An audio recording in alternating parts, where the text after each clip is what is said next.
Dragon ફ્રૂટની ખેતી વચ્ચે ભીંડાની ખેતી કરી યુવા ખેડૂતે આવક વધારી। ભાવનગર જિલ્લાના જેસર તાલુકાના સનાળા ગામે રહેતા યુવા ખેડૂત બારૈયા જયસુખભાઈ, જેઓ આધુનિક અને વૈજ્ઞાનિક ખેતી પદ્ધતિ અપનાવીને અન્ય ખેડૂતો માટે પ્રેરણારૂપ બન્યા છે। તેઓ હાલમાં ઉનાળાની ઋતુ દરમિયાન શાકભાજીની ખેતી કરી રહ્યા છે।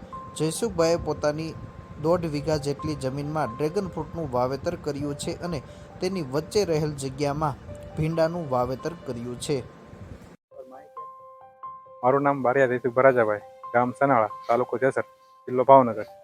તો હું તમને કોઈ છેલ્લા ગણો ને તો 4-5 વર્ષથી શાકભાજી અને બાગાયતમાં ખેતી કરું છું।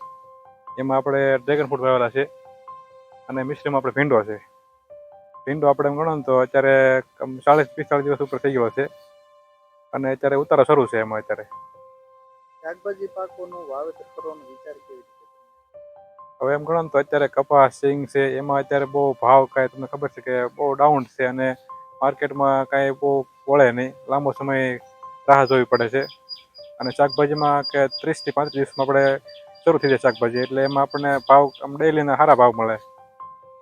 ડ્રેગન ફ્રૂટની સાથે સાથે તમે ભીંડાનું વાવેતર કર્યું, તેનો વિચાર કેવી રીતે?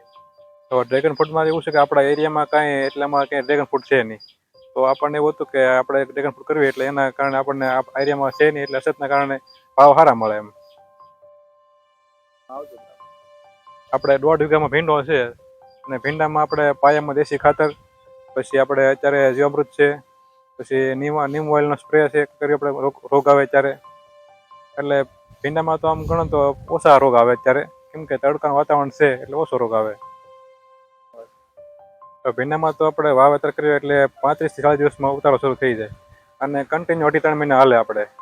અને ભાવમાં ગણીએ ને તો આપણે અત્યારે માર્કેટમાં 50-60 રૂપિયા એવરેજ ગણાય અને વીઘામાં ગણો ને તો આપણે 70-80 હજારનો વીઘો પડે આપણને। અને મારે અત્યારે 1.5 વીઘાનો ભીંડો છે અત્યારે। તો પાણીમાં તો છે ને આપણે અત્યારે ડ્રીપ અપનાવેલી છે, તો છૂટું પાણી પાવી તો ઘાય સુકાઈ જાય અને ડ્રીપમાં લાંબો સમય પાણીની ખેંચ રહેતી નથી, એટલે મિશ્રમાં આપણે ડ્રેગન વધતા થાય અને ભીંડામાં તે સારું પડે એમ। કાઢું ઠંડુ વાતાવરણ રહે કે એટલે ઓછા હુકરો આવે એમ। ઉનાળાની ઋતુમાં પાણીની અછત સામાન્ય સમસ્યા હોય છે, તેમ છતાં જયસુખભાઈએ પાણીના સંરક્ષણ માટે ડ્રીપ સિંચાઈ પદ્ધતિ અપનાવી છે। આ પદ્ધતિ દ્વારા છોડના મૂળ સુધી જરૂરી માત્રામાં પાણી પહોંચાડવામાં આવે છે।